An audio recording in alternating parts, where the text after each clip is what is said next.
Let's just say, hypothetically, you are a college-educated white woman working towards your master's degree in something arty,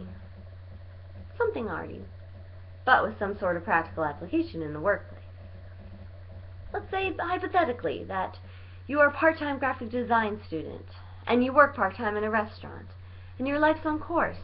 You have goals, desires, just a little bit of talent, which is all anyone really needs to succeed in this great land of ours. All is well. You are well. And then, boom, you hit a rough patch emotionally. Let's say you find your boyfriend sleeping with your younger, barely legal, hot sister.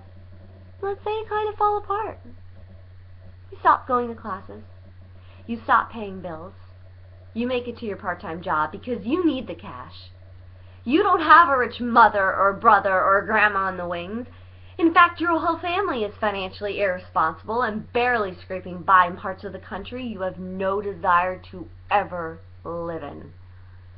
Like Central Florida, for example. One day you awaken at 10 a.m. You take your morning Tylenol PM. You have 2 slices of cold pizza with your white wine, and you realize you don't have enough white wine or Tylenol PM to get you through the day.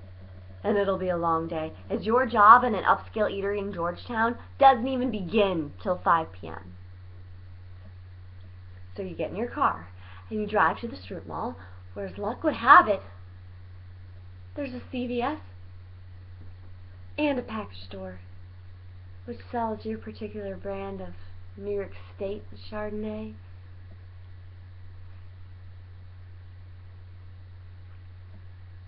Here's the hitch in your plan. The stitch in your side. The foil to your foggy state of mind. Somehow as you were driving, listening to, let's say, some trance music you love, despite the fact that your boneheaded ex gave it to you. You run through a red light. And in an instant, you wake up. You wake up. Big time. The edge is in your face. You are one with the edge. You might even say, as the paramedics scrape you and the other people in the 4 cars that have spun out of control, simply because you were listening to a cool beat and thinking about your morning high, you've become the edge. And let's say things get even more complicated. The really complicated thing is that you haven't paid your car insurance in 2 months, and it's been canceled on that day, that very exact day. Hypothetically, that is. Somehow your life's not your own anymore. Your life belongs to 7 people who have various internal and skeletal injuries and want to sue your ass off. Let's say, and all this very hypothetical, of course, things get even more complicated when you're given a blood alcohol test and your levels are through the roof because, in fact, you've been drunk for 6 months. You barely sleep, despite the Tylenol PM. What you do is drink. Somehow, through a stream of events which involve rehab, going on welfare, and avoiding prison time by taking a vaguely Christian life skills program at a local community center, you find yourself offered a job at the White House. Let's say you're offered this job because the woman who runs the vaguely Christian life skills program has a very dear friend who works for the president, and that very same woman with the important job believes in giving people second chances. Because though it's never stated boldly and clearly in capital letters, she had some darkness in her past.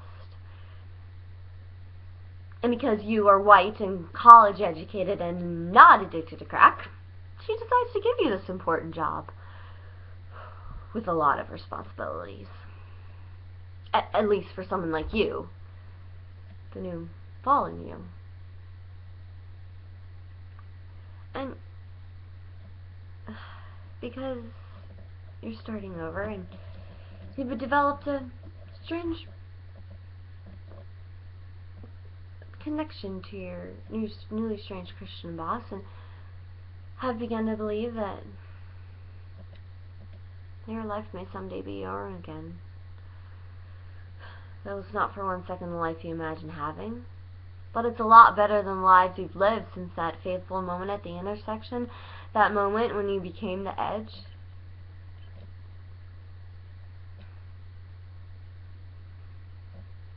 Despite your dreams of fame, fulfillment, and having a hot husband and a hot career, you've become someone who is simply grateful for a job